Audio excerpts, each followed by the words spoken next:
नमस्कार सहकारी मित्रांनो, माझ्या यूट्यूब चॅनलला आपल्या सर्वांचे पुनश्च एकदा हार्दिक स्वागत आहे.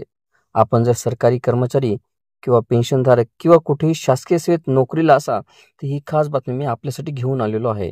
पण तत्पूर्वी आपण आमच्या चॅनलवर नवीन असल्यास चॅनलला निश्चितच सबस्क्राईब करा आणि बेल आयकॉनला प्रेस करून ऑल नोटिफिकेशन्स ऑन करा, जेणेकरून आपल्याला व्हिडिओचे सर्व नोटिफिकेशन्स हे सर्वात अगोदर हे प्राप्त होतील. केंद्र सरकारने येत्या बुधवारी म्हणजेच 12 मार्च रोजी महागाई भत्ता आणि महागाई सवलतीमध्ये वाढ करणार असल्याचे जाहीर केले आहे. सरकारच्या या निर्णयाने 1.2 करोडहून अधिक कर्मचारी वर्गाला किंवा पेन्शनधारकांना याचा मोठा फायदा होणार आहे.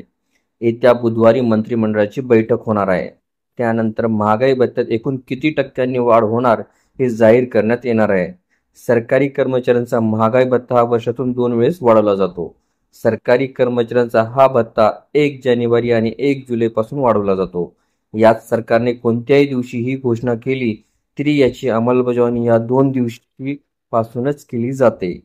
केंद्र सरकार या 2 टक्क्यांनी महागाई भत्ता वाढवण्याची शक्यता आहे. यामुळे सरकारी कर्मचाऱ्यांच्या पगारात आता 2 टक्के वाढून मिळण्याची शक्यता आहे. वाढत्या महागाईच्या दरानुसार हा भत्ता. व्हिडिओला सविस्तर बघण्यासाठी कृपया डिस्क्रिप्शन बॉक्समध्ये दिलेल्या लिंकवर क्लिक करा आणि संपूर्ण व्हिडिओ पाहावा.